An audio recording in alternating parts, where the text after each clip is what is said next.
Mais uma vez essa oportunidade, esse privilégio, essa honra de estarmos aqui ministrando a palavra de Deus vinda do céu, do coração do nosso Pai, para a igreja. Estamos aqui vivendo 2025, ano da expansão, com alguns princípios já trazidos pelo pastor Marinho, pelo pastor Lucas também, nessa última Quinta Viva. E nós vamos falar hoje sobre projeto de expansão. Podemos lembrar aqui de projetos como o projeto que Deus trouxe para a vida de Noé. Aí você vira para mim para falar: pastor, mas isso não foi projeto de expansão, foi projeto de extermínio. Eu discordo de você, porque se torna um projeto de expansão, porque traz à nossa mente, ao nosso coração, a memória, ensinamentos que Deus queria trazer, para que eu e você pudéssemos desfrutar hoje. É um projeto que trouxe à tona a confiança no Senhor, depositada no Senhor. Foi um projeto que trouxe à tona também a obediência à risca ao Senhor, acima de toda e qualquer circunstância. Foi uma experiência que leva para o futuro a realidade de que a arca de Noé foi a única coisa que tinha vida naquele tempo de dilúvio e de sobrevivência.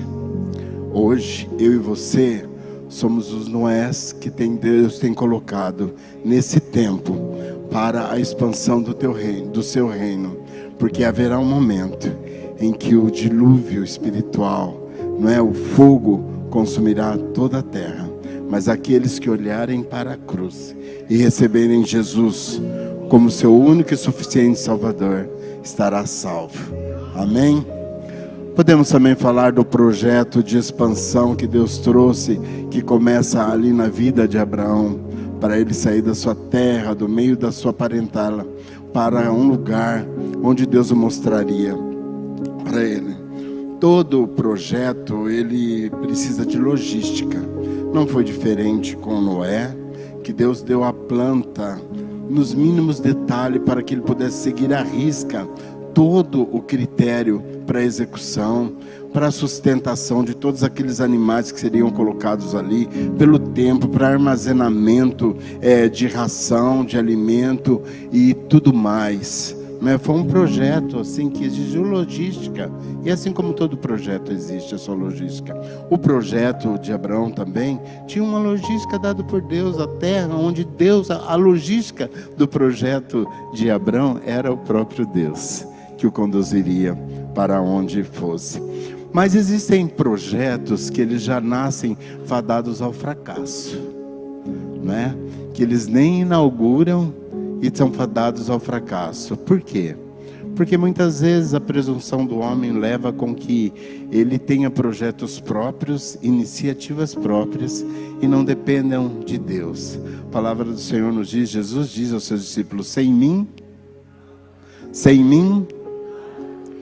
Mas se a gente for falar aqui do projeto de Babel, foi um projeto que nasceu do coração dos homens, com o objetivo próprio e pessoal de exaltar a grandeza do próprio homem e não de Deus. Foi um projeto fadado ao fracasso e que não teve continuidade, mas que Deus veio e destruiu porque não exaltava a sua glória. Porque sem Ele nós não podemos fazer absolutamente nada. Podemos lembrar também do projeto tolo de Tiago e João, né? Parece que é uma coisa de mãe, mas eles estavam gostando muito. Senhor, permita lá que no teu reino, na eternidade, nós sentemos um à sua direita, outro à sua esquerda. O projeto foi dado ao fracasso, porque visava um lugar de hierarquia, de realmente estar ali, visualizado numa posição, não é, de excelência diante das outras pessoas. Um projeto que foi fadado ao fracasso. Podemos falar também daquela parábola dos dois homens, dos fundamentos da casa que foi edificada sobre areia. É um outro projeto que foi fadado ao fracasso, porque veio a chuva, veio a tempestade, vieram os ventos, porque a logística daquela casa, daquele projeto, não tinha fundamentos sólidos, como aquele homem que construiu a casa sobre a rocha. E hoje nós vamos falar de mais um projeto de expansão, de tentativa de expansão, mas que foi fadado ao fracasso, e nós vamos aprender com ele. É uma parábola que tem na Bíblia, mas que muitas vezes a gente só olha para ela do lado da avareza. Eu confesso que eu já tinha uma palavra que o pastor Marinho tinha pedido: você vai pregar nesses dias da virada aí e tal. E eu tinha uma palavra já iniciada, e eu estava muito confortável com ela. Mas quando foi de sexta para sábado, eu não dormi à noite, porque Deus começou a me incomodar. Eu tive que levantar e começar a escrever essa mensagem em outro molde, em outro texto. E eu não me imaginava usando esse texto para trazer uma palavra a respeito de expansão, mas que tem tudo a ver com expansão, é que a gente muitas vezes não olha, né? O texto está lá em Lucas 12, 16 a 20, é uma passagem muito conhecida dos irmãos, e nós vamos ler agora. As terras de um homem rico deram uma grande colheita, então ele começou a pensar: eu tenho um lugar para guardar, eu não tenho um lugar para guardar toda essa colheita. O que é que eu vou fazer? Ah, já sei. Disse ele para quem? Disse ele para quem? Cadê? Ah, já pulou, né? Já sei o que vou fazer. Ué, tá em outra versão? Ah, não, eu falei que era NTLH, mas tudo bem. Já sei o que vou fazer, disse ele para quem? Para si mesmo. Presta muita atenção. Vou derrubar os meus depósitos de cereais e construir outros maiores ainda. Neles guardarei todas as minhas colheitas junto com tudo o que tenho. Então direi a mim mesmo: homem feliz, você tem tudo que é de bom, que precisa para muitos anos. Agora descanse, coma, beba e alegre-se. Mas Deus disse: seu tolo, esta noite você vai morrer. Aí quem vai ficar com tudo o que você guardou? 2025, ano da expansão, e aqui estamos nós, eu e você, né, diante de um projeto de expansão, não é? Era um homem, um fazendeiro, né, que tinha sua propriedade e que se viu diante de uma grande produção, de uma grande colheita para aquele ano, e viu na logística do seu lugar que aquilo que ele tinha não comportava, e a ideia era de expandir, né? Porque a expansão está ligada ao quê? A alargar-se, a estender-se, a ampliar, a crescer.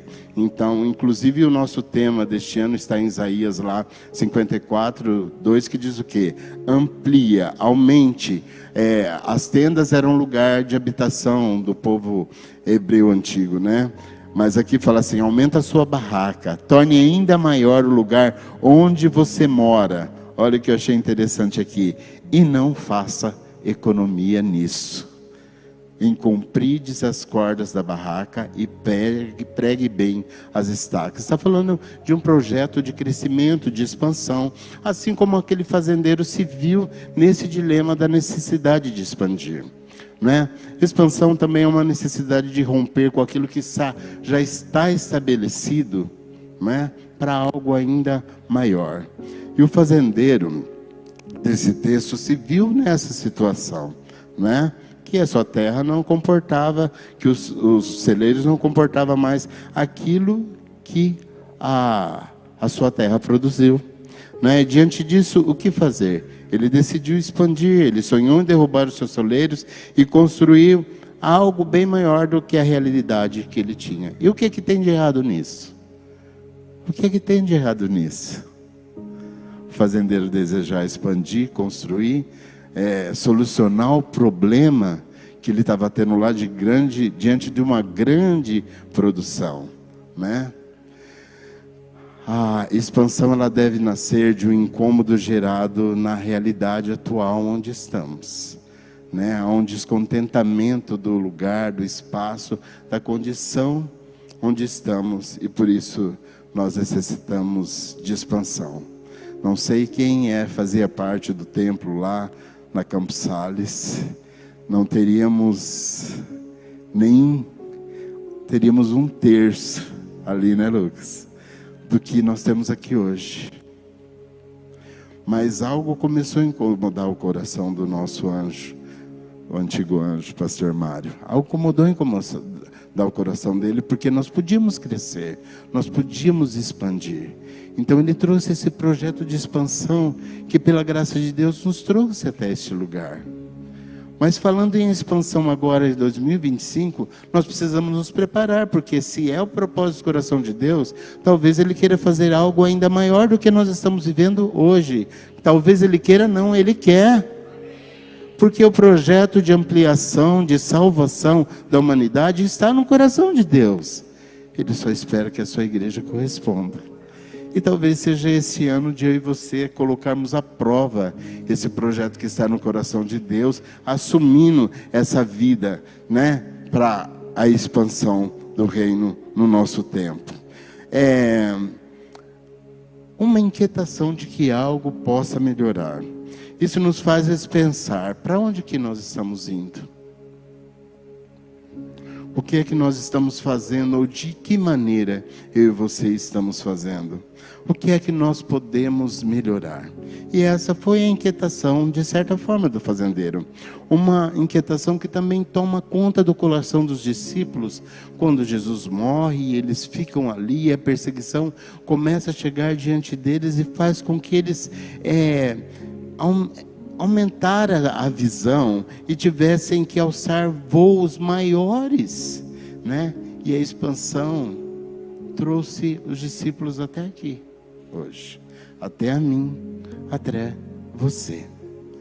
Nós podemos pensar também nas várias guerras, né, instaladas no mundo. Agora mesmo nós podemos falar da Rússia, da Ucrânia, nós podemos falar de Israel, do Irã, né, que tem um acordo de paz, né, mas que também é uma bomba relógio, que do nada pode voltar tudo. Sem falar das guerras que vivem surgindo no continente africano e tudo mais. Todos eles têm um único desejo: expandir os seus horizontes, expandir os seus territórios, expandir as suas fronteiras, ganhar mais espaço. Mas a que preço? A que preço? O desejo de poder ou de preeminência acaba se tornando a premissa na qual esses homens, esses poderosos, buscam a sua legitimidade. O que Deus tem colocado no seu coração a respeito de expansão? Qual o propósito de Deus através de você? Você acha que já teve tempo para começar a diluir isso aí na sua mente e no seu coração, desde que o pastor lançou, não é? Esse desafio para o ano de 2025, expansão. Para onde você quer ir? Você tem pensado nisso? Onde você deseja chegar? Assim como foi o fazendeiro ou os poderosos do nosso tempo, nós corremos um risco de buscarmos motivação errada em determinados espaços que talvez não seja exatamente onde Deus queira nos colocar. E pode ser que seja o lugar onde eu e você desejamos estar. Por isso que nós temos que tomar cuidado ao colocar esse projeto de expansão na presença de Deus. É onde eu quero que Deus me coloque, ou onde Deus quer que eu esteja? A nossa palavra hoje está baseada nessa pergunta: qual o seu projeto de expansão? Qual o projeto que você tem apresentado diante do Senhor? E agora nós vamos entrar mais profundamente na realidade do fazendeiro. Qual foi o erro desse fazendeiro? O que tem de errado nesse projeto que esse fazendeiro desenvolveu? Eu vou falar assim, o primeiro erro que nós cometemos em projetos que são fadados ao fracasso. Às vezes a gente quer montar um comércio, uma loja, funciona 2, 3 meses bem, depois a gente é obrigado a fechar e a gente não entende por quê. Não é, eu quero tal coisa, eu quero montar uma coisa para mim. Muitas vezes a presunção é aquilo que se julga pela aparência da situação, que torna como verdadeiro, né, aquilo que se pensou. Eu pensei na minha mente e estabeleci como verdadeiro porque eu acredito que eu posso ser, que eu posso fazer, que vai dar certo, que eu vou seguir, né? Mas nós não podemos trabalhar planejando a execução de algumas coisas na presunção de alguém assim, né? E sim fatos reais e concretos. Eu não estou aqui, meus queridos, menosprezando a fé. Muito pelo contrário, né? Muito pelo contrário. Mas eu estou falando de algo que não tem nada a ver. É um pensamento humano que se tem sobre si mesmo. Isso é presunção. É um pensamento humano que se tem sobre si mesmo, ignorando, muitas vezes, a capacitação que vem do alto. Mas em seus próprios argumentos, em sua própria realidade. E foi aquele que o fazendeiro fez. O que nos faz lembrar isso? Muitas vezes da presunção de Pedro. Quando ele estava lá no ardor da presença de Jesus, Jesus falou: Pedro, você vai me trair. Eu nunca vou te abandonar, Jesus. Eu vou contigo até a morte. E depois ele vai mesmo. Depois isso no futuro vai acontecer. Mas não para aquela realidade da qual Jesus está falando. E a presunção por alguém que estava ali perto de Jesus, sentindo talvez tanta força, faz com que Pedro fale assim: você está louco, eu não vou. Você já pensou? Eu sei que tudo isso tem um propósito de ensinamento da parte de Deus para mim e para você. Mas ali talvez fosse uma oportunidade para Pedro. E eu falo para você que eu não seria diferente de Pedro. Talvez a minha presunção de estar ali perto do Todo-Poderoso, de quem eu estou vendo realizar milagres, eu vou falar isso mesmo na presença de Jesus. Jesus, você está louco? Depois do que eu vi, cara, tudo aquilo que eu presenciei, você está louco que eu te abandono? Jamais. Não vou te negar nunca. Manda aqui para o meu peito. Mas talvez não seria a oportunidade ali de Pedro mudar essa afirmação de Jesus a respeito dele. E talvez falar assim: Jesus, se isso é verdade, o Senhor me conhece o meu coração. Se isso é verdade, faz alguma coisa então para mudar essa realidade. Deixa eu te experimentar de uma forma mais intensa, que eu não pague esse mico. Que eu não venha a ser escrito na história como alguém que amarelou mesmo em um determinado momento. Nós sabemos que não foi assim, mas foi uma oportunidade ali que talvez Pedro teve. Mas foi um ato presunçoso, diante da afirmação daquele que é Senhor do céu e da terra, achar que ele não iria desmoronar um momento, não é? Pedro podia falar assim: olha, eu quero sentir a rocha que está debaixo dos meus pés, então me ajuda para que eu não venha naufragar, né? Podemos lembrar também da presunção do rei Saul, ansioso pela proteção de Deus para entrar no campo de batalha, e se precipita, toma os pés pelas mãos e acha que tem a capacidade de um sacerdote de oferecer um sacrifício ao Senhor, algo que nem o rei não era atributo dele, era atributo do sacerdote.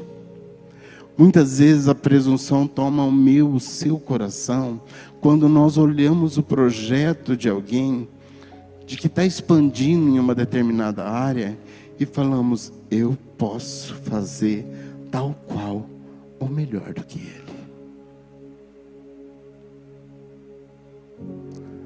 Então por que será que Deus não deu para você e deu para ele? Por que será que Deus falou com você e não falou para ele? Deus falou com ele e não falou com você, né? Deus pediu para você imitar outro e querer fazer o projeto que Deus deu para ele fazer? A gente vê muitas coisas assim, às vezes na cidade, né? Alguém abre um negócio diferente: vou fazer bolo de pote. Na semana seguinte tem 300 pessoas fazendo o quê? Bolo de pote. Vou fazer marmitinhas. Eu não estou aqui reclamando, porque tem espaço para todas as pessoas, não é? Mas às vezes a gente olha para um e fala assim, é isso que eu vou fazer. E sem a preocupação muitas vezes de saber, mas é isso que Deus quer? Para que eu estou fazendo esse projeto? Para onde Ele vai me levar? Qual que é o meu propósito diante desse projeto? A presunção do fazendeiro deixou bem claro que o pensamento não tinha nada a ver com a logística do céu, né? Pois ele levava para um pensamento o quê? Mesquinho, sem maiores benefícios, a não ser o seu próprio.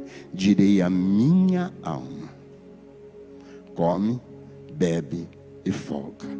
Um projeto solitário, sem inclusão de pessoas ou de ninguém. Porque o texto dele é assim, olha, eu disse a mim mesmo. Então ele não compartilhou com ninguém, ele não compartilhou com o empregado, não fala de um filho, não fala de uma esposa, não fala de ninguém. Aquele homem viveu a construção de um projeto solitário, ali, ele e a sua alma, na presunção própria, assim, eu posso fazer o que eu quiser. Eu tenho a maior produção dos últimos tempos aqui diante de mim. Isso aqui vai me render um dinheiro tremendo. Eu posso construir quantos celeiros eu quiser aqui na minha propriedade. E eu posso folgar a minha alma por muitos anos. E qual foi a pior presunção desse fazendeiro? Quando ele fala assim, homem feliz. Ninguém é feliz distante de Deus. Ninguém é feliz se não tiver com quem compartilhar os seus projetos. Ninguém é feliz se não tiver com quem compartilhar a vida, sonhos, aflições. A gente não é feliz porque Deus nos colocou aqui para que nós pudéssemos entrelaçar os nossos sonhos, as nossas fraquezas, as nossas dificuldades, as nossas lutas. E assim vivermos unidos e crescermos. Jesus morreu por isso, meus queridos. Jesus morreu por isso. Nós precisamos lembrar que expandir tem uma responsabilidade muito mais do que uma comodidade. Por que eu vou expandir? Porque expandir traz uma responsabilidade na perspectiva de Deus, né? O que Deus disse para Abraão? Você sai da sua terra, sai do meio parentela, para uma terra que eu te mostrarei. E nesse projeto que eu tenho, todas as famílias da terra vão ser abençoadas em você. A bênção de Deus chega até mim e até você, porque Abraão viveu um compromisso de expandir sobre a face da terra. Então não pensa que expandir é para a sua comodidade, é para o seu bem-estar. Talvez seja para você resolver um problema financeiro pelo qual você está passando. Nada disso. Traz mais do que uma comodidade, mais do que uma solução, mas traz um propósito de Deus para que você seja um abençoador na vida das pessoas. Deus não dá nada para que a gente fique assim, guardando para nós mesmos. Para que uma casa? Se não for para compartilhar com amigos, se não for para abrir para a célula, se não for para receber pessoas, se não for para compartilhar, né? Vai na minha casa, vai sujar o pé, vai bagunçar, vai virar do avesso. No outro dia você limpa. Mas vidas entraram ali, desfrutaram daquilo que Deus está te dando. Mas a minha casa é simples, não interessa. É o que você tem, é o que Deus tem te dado. Se alegre com isso. Talvez você não está expandindo porque você não está valorizando aquilo que Deus tem te dado. Nenhuma expansão caminha solitariamente. Lembra da mentira de Ananias e Safira a respeito da venda da propriedade? Foi uma ação presunçosa. Por quê?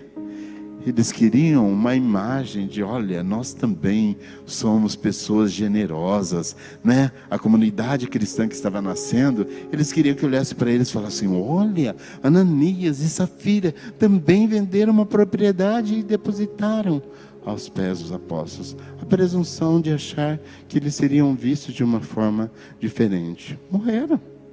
Foram fulminados pela ação do Espírito Santo, porque queriam ser só vistos como pessoas generosas. Mas isso é apenas aparência. Onde a presunção, pode levar um indivíduo. A presunção do fazendeiro o levou para um pensamento de grandeza inabalável. Ele subestimou o poder que está acima de todo e qualquer projeto. Quando ele ouve a voz que diz assim: essa noite. Você já pensou? Era um projeto de expansão, era um sonho. E de repente ele ouve uma voz que fala assim: essa noite. Você estaria preparado se Deus virasse para você, a hora que você chegasse em casa e falasse: André, essa noite. Porque o que Deus diz para ele assim: você vai morrer essa noite. Deus não falou: olha, e se acontecesse, se você viesse por acaso morrer essa noite? Não, Deus falou assim: essa noite você vai morrer, né? Provérbios 23:7 fala assim: porque como o homem imagina em sua alma, assim ele é, né? O projeto seu de expansão para 2025, ele está atrelado ao céu? Ou está atrelado na presunção dos seus próprios pensamentos e dos seus próprios desejos? O outro erro que esse fazendeiro cometeu foi a motivação. Então direi a mim mesmo: homem feliz. Mentira! Você tem tudo de bom que precisa para muitos anos. Agora descansa, coma, beba e alegre-se. E quem disse que aqui é o lugar do nosso descanso? Quem foi que disse que nós estamos aqui para descansar, para deitar na rede? Às vezes a gente consegue fazer isso alguns dias, como um sai para passear, vai para a praia, alguma coisa. Quem disse que aqui é lugar de folga?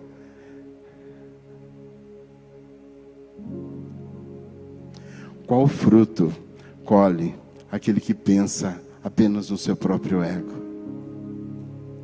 Qual a motivação de expansão se não abençoar pessoas e não tem com quem compartilhar as vitórias?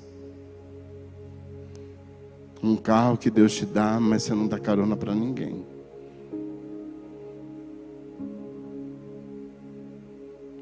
Qual foi a motivação de Caim para matar Abel? Será que sem Abel ele achava que assumiria o protagonismo aos olhos de Deus?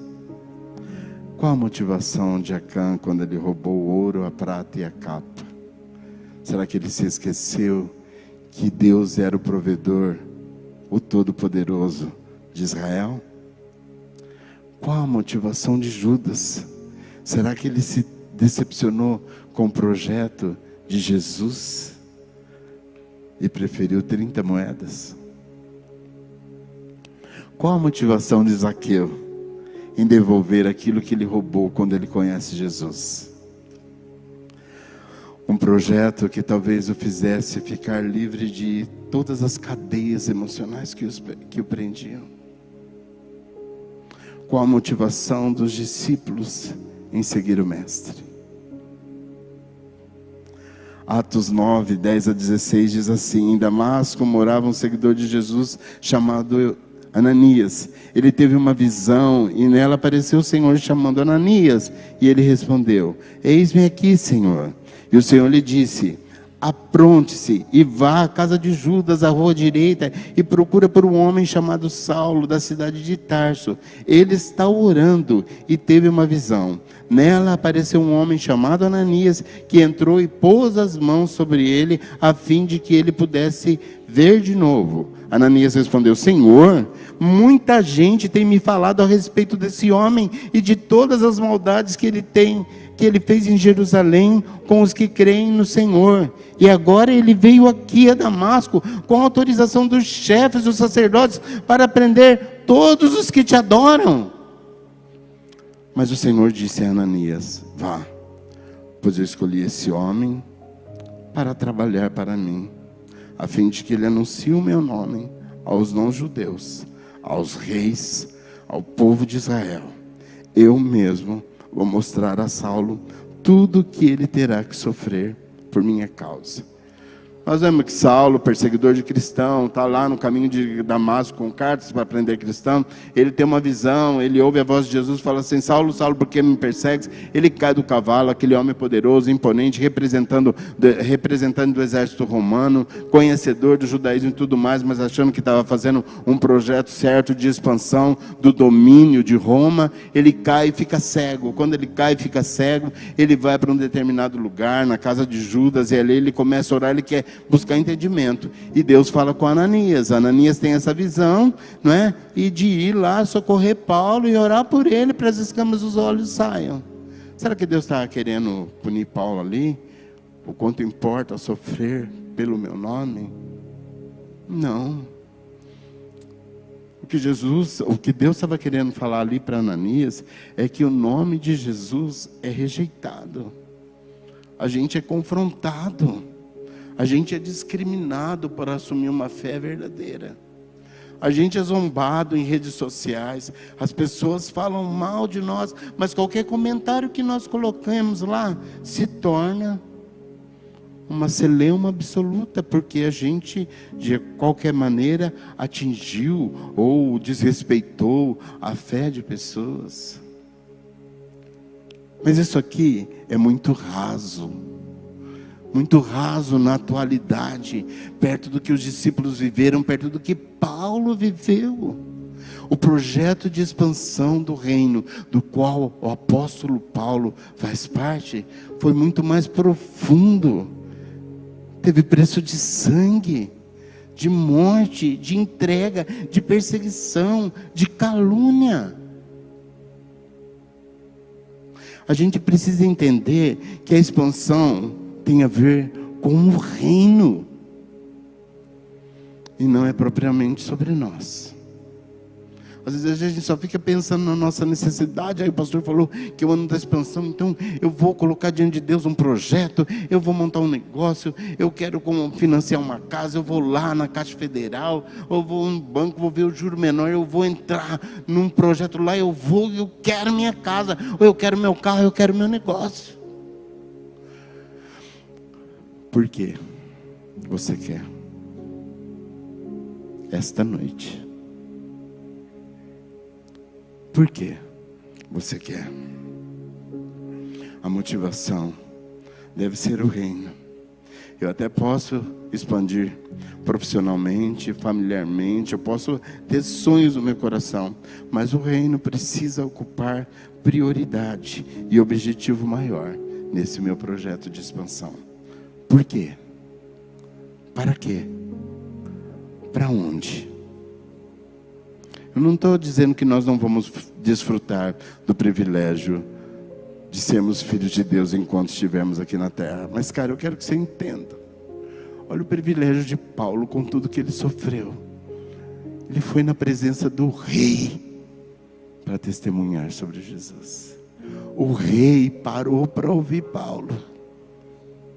Autoridades de ponta lá tiveram que parar para ouvir Paulo.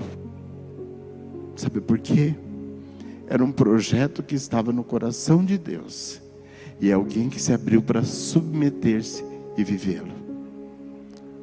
Por isso que quando Paulo fala assim: nada tenho a minha vida por preciosa. Sabe por quê? O olhar dele está focado no reino. O olhar dele está focado na glória. O olhar dele está focado no propósito. O olhar dele está focado na logística do céu e não na logística do mundo. Esse mundo de competição, onde a gente acha que porque o outro teve, eu também tenho que ter. Se o outro comprou, eu também tenho que comprar. Se ele fez, eu também tenho que fazer. Afinal de contas, o que vai ser de mim? Submeta o seu projeto a Deus. Busque o Senhor como você nunca buscou. O pastor Marinho falou aqui da disciplina, da oração, da busca, da santificação da vida. O culto de domingo maravilhoso foi quebrantador para qualquer um que tem um pingo de sensibilidade espiritual. E sabe que nós estamos muito aquém daquilo que nós podemos ser dentro do reino. E dentro desse projeto de expansão. Para que o projeto nosso como igreja, como PIB Pirajuí aqui na cidade, não seja fadado ao fracasso. Nós precisamos pedir uma motivação do céu para fazer todas as coisas. Lembre-se da morte de Jesus. Jesus morre, os discípulos são fracionados. Cada um para o lugar. O grupo grande começa a se fracionar mesmo. As pessoas começam a se esconder e procurar esconderijos para si, lugares, né? Com medo da perseguição. Eu vou falar que eu também ia ter medo. Acho que eu estava no mesmo barco. Eu e você. Por que será que as mulheres foram as primeiras a ver Jesus ressuscitado? Você já parou para pensar nisso? Por que será que as mulheres foram as primeiras a ver Jesus ressuscitado? A maior confusão instalada, o ódio impregnado na mente e no coração, Jesus sendo preso injustamente, levado, as pessoas começando a dizer, você também estava com ele, você seguia. Eu no lugar de Pedrão, talvez eu ia amarelar do mesmo jeito. Mas por que será que as mulheres foram as primeiras a ver Jesus ressuscitado? Presta atenção, Lucas 23, 55 e 56 fala assim: as mulheres que haviam acompanhado Jesus desde a Galileia seguiram José de Arimateia, e viram o sepulcro e como o corpo de Jesus fora colocado nele. Então foram para casa, prepararam perfumes e especiarias aromáticas e descansaram o sábado em obediência ao mandamento. Deu para entender? Enquanto os discípulos vagavam dispersos, não é? Fugindo, se escondendo com medo da retaliação, as mulheres não perderam foco, mas elas se mantiveram unidas. Se quisermos viver o projeto de Deus aqui, nessa cidade, nós precisamos da unidade como povo de Deus, né? E a nossa motivação não pode ser alterada por conta das circunstâncias, né? Apesar de toda a dor pela perda do mestre, elas ainda estavam pensando de que elas tinham um compromisso de ir lá, né? Perfumar, embalsamar o corpo do Rei Jesus. Não perderão foco e nem a motivação, e isso foi prioridade para elas, prioridade que estava acima do medo, acima da perseguição, acima do que as pessoas iam falar, acima das circunstâncias ao redor. Eu vou jogando aí, vocês que vão pegando, tá? Lucas 2 narra todo o aparato do nascimento de Jesus. Pastores que estão no campo e de repente uma legião de anjos começa a cantar da glória a Deus nas alturas, anunciar o nascimento do Salvador. É uma estrela que desponta no céu e começa a brilhar e encaminha magos para o caminho. É uma ação sobrenatural, daquele momento que devia, talvez será, agasalhar o coração de Maria e fazer com que Maria falasse: pô, olha tudo que aconteceu com essa criança que sai do meu ventre, toda a manifestação do céu. Mas a palavra de Deus diz que Maria guardava todas essas coisas no seu coração. Ela não ficou presa ao efeito sobrenatural do nascimento de Jesus, mas ela guardava tudo o que dizia respeito à realidade da vida e da morte de Jesus. Elas estavam lá, as mulheres estavam lá no sepulcro de Jesus, e foram as primeiras a verem que Jesus havia ressuscitado. 2 anjos apareceram para elas e disseram a respeito da ressurreição, e o que veio à memória foi a palavra que Jesus tinha dito a respeito dessa realidade. Elas não estavam com as portas trancadas, se escondendo com medo. Elas não foram para Emaús. Elas estavam lá. Elas não interromperam processos. Elas não perderam a motivação e nem o foco. Querido, você precisa pedir para o Senhor, que a sua motivação seja em prol do reino, porque se assim não for, a gente vai se frustrar a cada dia, a cada situação, a cada instante, a cada momento, com pessoas, com ideias que a gente coloca, com sonhos que a gente coloca no coração, que de repente no outro dia vê uma notícia contrária e parece que é um balde de água fria derramado em nós, porque às vezes a nossa motivação não está canalizada corretamente. Que a sua motivação possa ser para que o reino se expanda através da sua vida. Porque aquilo que eu falei domingo passado aqui, na hora da arrecadação do dízimo, aquele que prioriza o reino é o primeiro a contemplar a glória de Deus. Você pode repetir isso para o seu irmão? Aquele que prioriza o reino é o primeiro a contemplar a glória de Deus. Foi o que aconteceu com as mulheres. Elas priorizaram o quê? A dor, o luto, a perseguição? Não, elas priorizaram o reino. Ou melhor, elas priorizaram o rei de toda a terra. E o projeto que elas tinham em mente de ir lá, com os perfumes, com os tecidos para embalsamar o corpo de Jesus, eles não se desfez no processo. E quando elas chegam lá, elas se deparam com a notícia maravilhosa.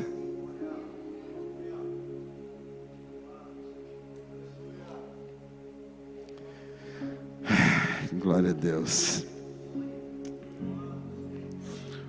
Mas talvez você esteja aqui hoje, como Marta estava, na ocasião em que indagou Jesus a respeito da sua irmã, trazendo bagagem de um monte de problemas do ano passado, que não foram nem todos resolvidos ainda, e você não sabe nem como eles vão se resolver, você não sabe quando eles vão se resolver, você não sabe nem se você vai conseguir viver algum processo de expansão, porque aquilo que está acarretado, que talvez você tenha que resolver, é muita coisa, né? Prazeira 2024 e começar o ano de 2025 com um projeto de expansão.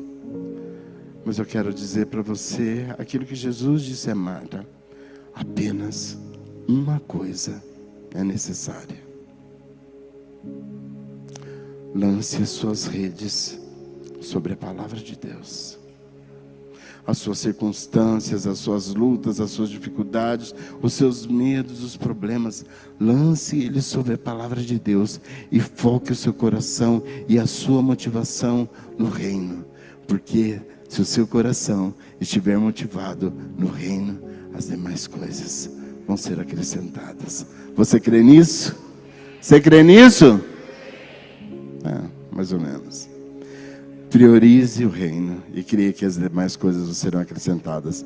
Lembra da história de Simeão e Ana? Fala que Simeão, lá em Lucas 2, 25 a 33, depois de 36 a 38, olha que coisa maravilhosa. Havia em Jerusalém um homem chamado Simeão, que era justo e piedoso, esperava a consolação de Israel, e o Espírito Santo estava sobre ele.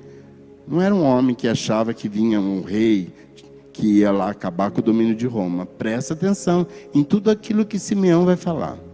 Fora-lhe revelado pelo Espírito Santo que ele não morreria antes de ver o Cristo do Senhor. Movido pelo Espírito, olha que coisa sensacional. Uma promessa dita a um homem já de idade avançada, que estava esperando o cumprimento dessa promessa. Mas ele não estava esperando de uma forma sossegada, parado. Ele estava mantendo a sua comunhão. Sabe por quê? No dia em que José e Maria vão apresentar Jesus, quem movido pelo Espírito vai até o templo. Movido pelo Espírito, ele foi ao templo. Quando os pais trouxeram o menino Jesus para lhe fazer conforme o que requeria a lei de costume, o 8º dia lá da apresentação, Simeão, aqui não fala que ele era sacerdote. Aqui traz ele como um homem comum, um homem piedoso, um homem justo, um homem temente ao Senhor. Simeão tomou nos braços e louvou a Deus dizendo: olha que visão do reino, olha que motivação no coração ao ver uma criança. Ó soberano, como prometestes, agora pode despedir em paz esse teu servo. Ele nem ouviu de Deus esta noite. Mas ele mesmo falou assim: eu posso morrer hoje. Será que eu e você podemos dizer hoje: Pai, despede em paz esse teu servo? Você está pronto para falar isso para Deus? Pai, despede em paz esse teu servo. Mas Simeão estava: pois os meus olhos já viram a tua salvação. Que salvação é essa? Que preparaste à vista de todos os povos, luz para a revelação dos gentios e para a glória de Israel, teu povo. Ele entendeu que havia um projeto de expansão muito maior do que a realidade de Israel. Ele entendeu que o projeto de expansão do reino de Deus incluía gentios, incluía a mim, incluía você. Não desprezava e não marginalizava ninguém.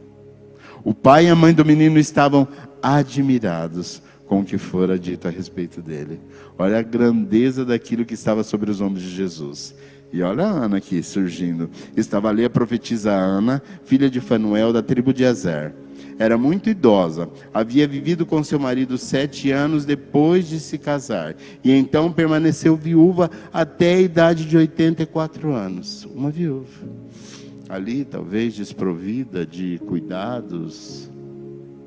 Não sabemos dizer, mas ela estava ali, firme, focada, tal como Simeão, ali, motivada, porque ela sabia que ela veria a glória de Deus.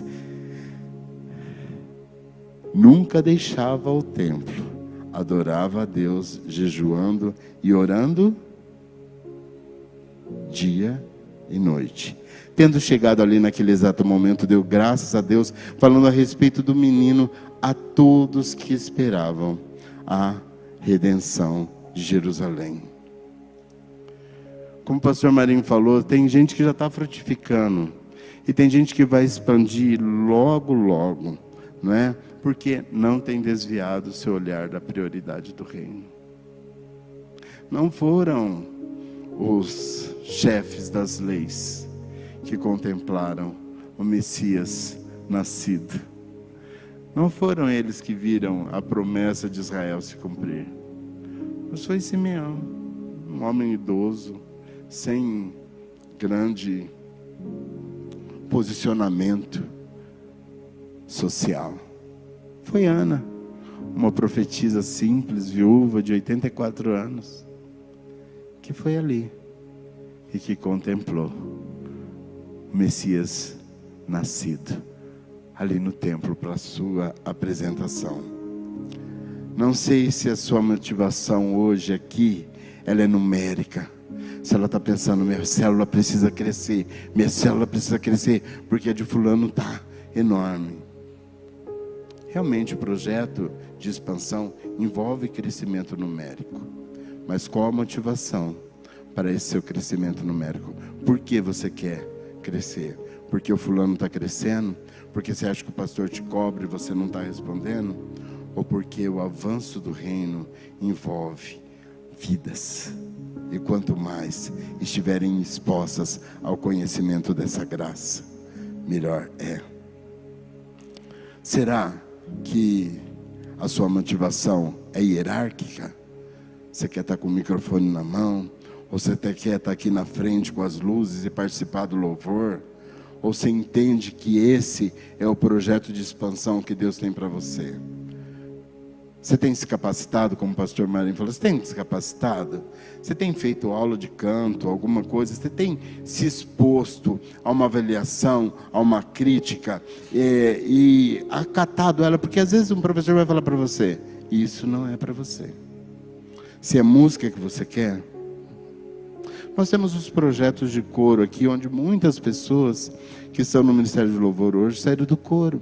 Mas o coro às vezes dá trabalho, porque é uma continuidade de ensaios assim, é enfado, é difícil.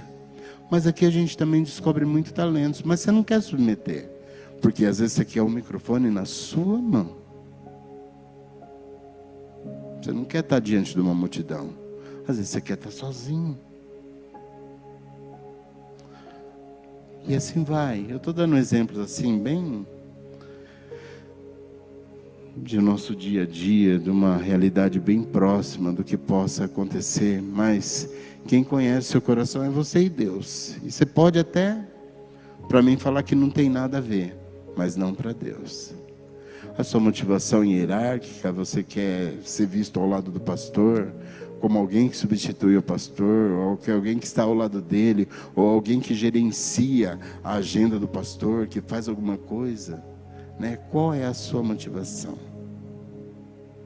A sua motivação é financeira? Eu quero expandir, porque eu quero ter negócios mais prósperos, porque eu quero, como aquele fazendeiro, ter uma vida mais tranquila, né? Como diz aquele ditado, eu quero ser pobre pelo menos um dia, porque o ano inteiro não dá. Então você quer um projeto que faça com que você possa ter esse sossego aí. Mas se o seu projeto não prioriza o reino, você vai se distanciar da glória de Deus, como os fariseus se distanciaram da glória de Deus, como os homens em proeminência ali se distanciaram da glória de Deus.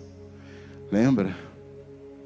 Na morte de Lázaro ali, o que Deus disse para Marta? Não lhe falei, se você cresce, você veria a glória de Deus.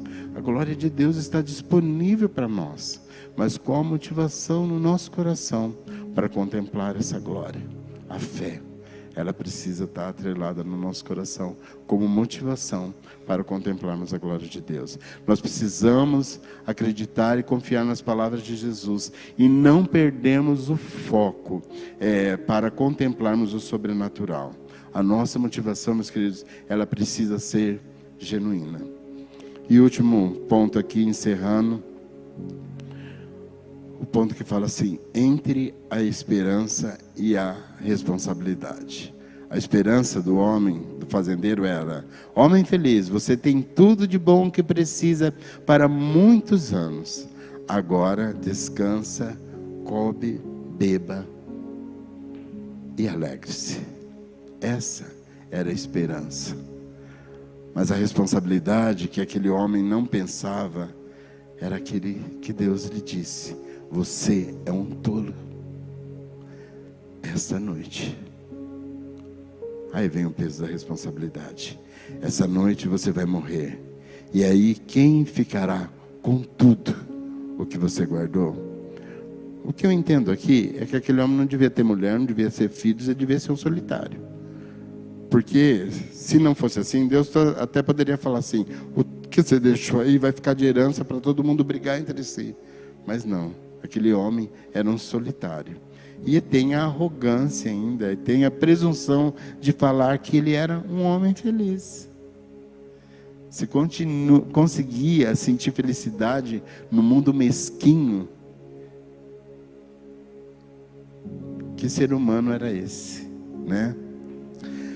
A esperança do fazendeiro era de dias de sossego, de desfruto, mas a voz do Todo-Poderoso anuncia um momento de prestação de conta, pelo que ele fez ou pelo que ele não fez, esta noite. Depois que Jesus ressuscita, ele passa um período aproximado de 40 dias com seus discípulos. Algumas coisas são reafirmadas ali, alguns momentos, alguns olhares, algumas conversas, como a conversa de Jesus com Pedro, né? Algumas lembranças, a ficha começa a cair no coração dos discípulos. Mas depois desses 40 dias,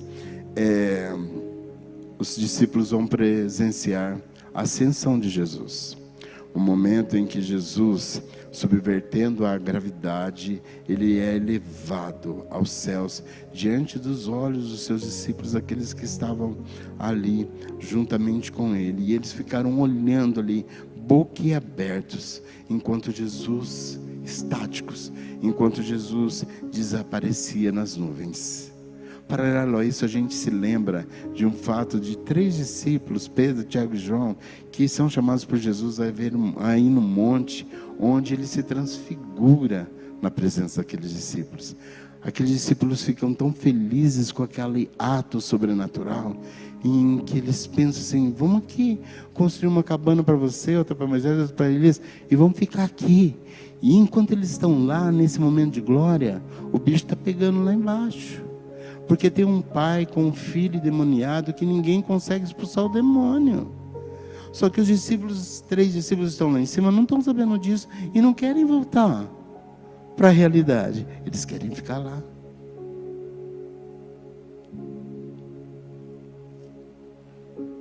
Às vezes, contemplar a presença de Jesus leva com que a gente esqueça do mundo, da realidade do mundo, e quer viver só nas nuvens. Esquece da necessidade dos aflitos, porque a expansão implica nisso, né? Esquece da missão, do projeto de expandir esse conhecimento da graça. E nós desejamos ficar nessa visão para sempre. Mas quando os discípulos retornam lá, eles contemplam a necessidade latente dos homens, as demandas que dependem de um exercício de fé, que a contemplação da fumaça não pode resolver.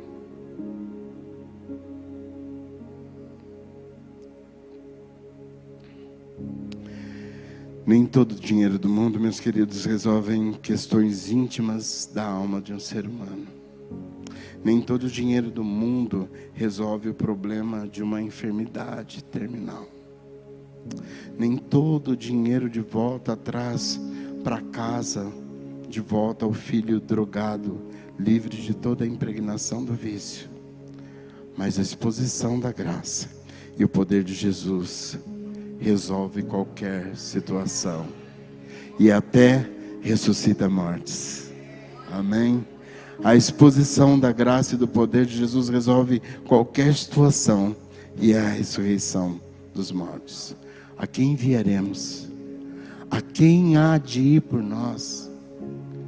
Quem vai falar para esse que nem todo o dinheiro do homem do mundo resolve as questões íntimas dele? Quem vai falar para esse cara que nem todo o dinheiro do mundo pode resolver o problema de enfermidade terminal? Quem vai falar para o pai e para uma mãe frustrados que nada, nem todo o dinheiro do mundo traz de volta um filho drogado para casa, livre da impregnação? Quem vai falar para essas pessoas que a solução dos seus problemas não está na presunção deles mesmos, não está em eles correr atrás das coisas, mas ela está em Jesus? Quem é que vai dizer isso a eles? Eu esperava que você dissesse eu. Se esse é o seu projeto de expansão, é você que Deus quer que fale. Nós estamos aqui nesse projeto de esperança da retenção, mas atrelados a isso, há um projeto de expansão e inclusão de outros nessa esperança verdadeira. E essa é a nossa responsabilidade em meio à esperança. Enquanto aqui nós estamos vivendo essa esperança de redenção, ó, Jesus volta logo, existe um projeto atrelado a Ele, que é um projeto de expansão do reino da graça, e a inclusão de outras pessoas, como esses que nem todo o dinheiro do mundo pode comprar as aflições da alma, como nem todo o dinheiro do mundo pode resolver o problema de uma enfermidade terminal, como nem todo o dinheiro do mundo pode livrar um filho das drogas, não é? É a inclusão desses que está proposta diante de nós como projeto de expansão do reino. Enquanto nós aguardamos a graça, enquanto nós olhamos para o céu, nós não podemos ficar só olhando para o céu esperando que Jesus venha, a redenção aconteça, porque 2 homens vestidos de branco olham para aquele povo lá, porque não é sobre nós, é sobre o reino. Diante daqueles homens, o que vocês estão fazendo aí? Olhando para cima. Já acabou. Jesus já foi elevado aos céus. O que vocês estão fazendo aí, olhando para o céu? E aí a gente fica dividido entre a esperança da promessa, porque você fala, esse Jesus que foi elevado aos céus, Ele mesmo voltará um dia. E a gente fica aqui dividido entre a esperança e essa responsabilidade. A esperança do fazendeiro era de que ele ia comer, beber, folgar e ser feliz por muitos anos pelo projeto de expansão que ele tinha de aumentar os seus celeiros. Mas a responsabilidade que vem diante dele é assim: tolo, essa noite você vai morrer. Essa noite você vai morrer. A esperança de contemplar o sobrenatural da ascensão de Cristo ali, levantando, subindo aos céus. E os anjos falando que Ele mesmo voltará um dia, nos faz ficar divididos. Eu fico preso à esperança? Ou o que pesa em mim agora? A responsabilidade. É como se os anjos estivessem dizendo ali para aqueles homens: não esperem algo acontecer, né? Vão e façam acontecer. Fala para quem está do seu lado: expandir depende de você fazer acontecer. Você está pronto para que Jesus faça acontecer através da sua vida? Meus irmãos, é tempo de expandir o conhecimento da graça. O conhecimento dessa graça que foi revelada a mim e a você. E é por isso que nós estamos aqui. Sabe por quê? O que vocês estão aí esperando? O que vocês estão olhando para cima? Esse mesmo rei que foi elevado aos céus voltará e pedirá os talentos que ele distribuiu para vocês. Não é só como na parábola, é agora também. Esse rei que foi elevado aos céus, ele vai voltar? Vai voltar sim, mas entre a esperança da graça, da glória e da salvação, também tem a responsabilidade. Cadê os talentos que eu te dei? O que você fez com aquilo que eu coloquei nas suas mãos para desenvolver? Entre a esperança e a responsabilidade, também tem aquele que voltará como dono da vinha. Você está preparado? Entre a esperança da graça, tem aquele que voltará, mas sabe quem vai subir com ele? As virgens prudentes, que tiverem suas lâmpadas acesas. A sua vida está em santificação, a lâmpada está acesa à espera do noivo. Contemple o sobrenatural, sim. Sonhe, tenha esperança, mas não a ponto de se esquecer da sua responsabilidade como embaixador do reino nessa terra. Você não é qualquer pessoa nessa terra. Você é embaixador do reino de Deus. E disso devia fazer com que você se sentisse a pessoa mais importante desse mundo, por saber que você está representando um reino celestial, invisível, mas real e poderoso sobre todo qualquer poder que tenta se estabelecer no mundo. Mais do que os mísseis que estão prontos lá, a ponto de um dedo e um botão soltar. O poder que emana sobre a sua vida é maior do que tudo isso. Porque ele vem do dono desse reino. E esse reino Deus, esse reino é aquele que Jesus revela, o Pai. Não podemos esquecer dessa responsabilidade.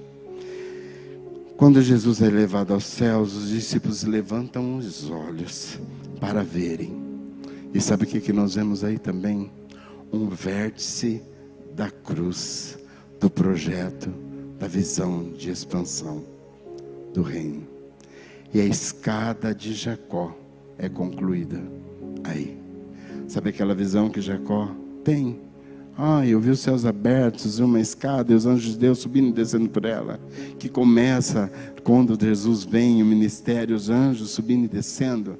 Quando Jesus sobe aos céus e os homens da terra olham para cima, eles veem que lá está aquele com quem eles viveram. E lá está aquele que lhes fez promessa de uma esperança, de um futuro, de um lugar, de um reino onde eles habitariam para sempre. Lá realmente é concluído o vértice da cruz que religa o homem a Deus. A terra se conecta ao céu definitivamente por através do sangue do Cordeiro que foi imolado na cruz do Calvário. O pecador redimido pelo sangue se conecta ao Pai Santo. A criação se volta para o seu Criador. Mas a conclusão divina desse projeto celestial termina quando os discípulos, quando você, quando eu, o louvor já pode subir. A conclusão desse projeto celestial, ela só termina quando os discípulos, quando eu, quando você, começamos a olhar para os horizontes da cruz, não só lá para cima. Porque vocês estão aí parados, olhando para o céu. Quando eu e você começamos a orar para o horizonte da cruz, nós percebemos a necessidade latente dos aflitos. Assim como eu e você já fomos um dia. Você consegue se lembrar de como você chegou a essa casa? Eu me lembro de como eu cheguei a Cristo. Tenho algumas lutas, enfrento dificuldades, mas uma nova perspectiva, bem diferente do que era o meu passado. Sem esperança, sem futuro, sem visão de expansão de nada. Então não me venha dizer que você não é capaz de expandir o reino e contar uma história de mudança da sua vida que pode mudar a vida de outro. Não vem dizer que você não tem capacidade para isso, que você é tímido, que você tem vergonha, porque quando você chegou aqui se arrastando, você não ficou preocupado com vergonha, você ficou preocupado em falar: Jesus, tem misericórdia de mim. Você soube clamar. Agora você está vivendo uma outra perspectiva. É hora de você parar de olhar tanto para o céu. Não quero que você esqueça o céu, não quero que você esqueça a esperança da glória, mas pense nos aflitos aqui. Pense naqueles que estão do seu lado e necessitados desse conhecimento que um dia você teve o privilégio de conhecer. Pense no dono da vinha que vai voltar. Pense naquele que te deu os 11 talentos e que vai cobrar. E sabe o que vai acontecer? Como você vai começar a olhar e ter o mesmo amor que Jesus teve. Porque Ele viu que nós éramos como ovelhas sem pastor.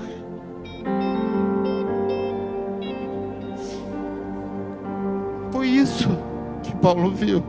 Que não importava a morte ou a vida, não importava as dificuldades que estavam lá diante dele. Foi isso que Pedro viu depois. Ele começou a ver o reino como prioridade absoluta para a sua vida. E morreu por isso, como ele disse que morreria.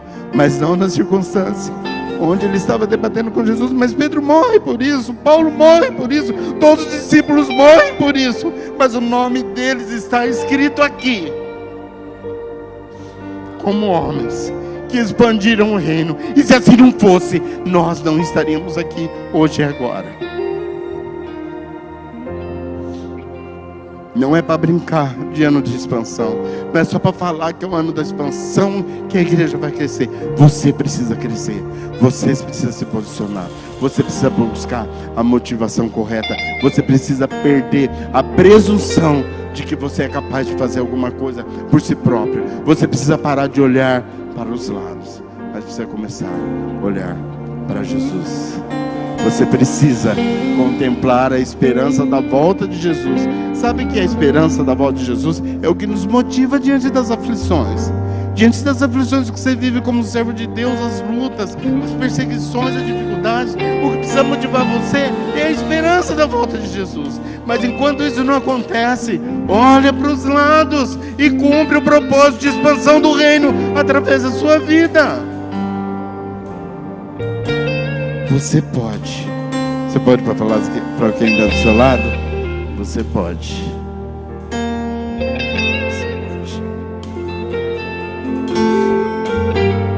Não é ameaça ou a perseguição, o conforto ou a dor, a espada ou a coroa. Só importa Cristo sendo revelado através da nossa vida particular ou através dos negócios que nós empenhamos.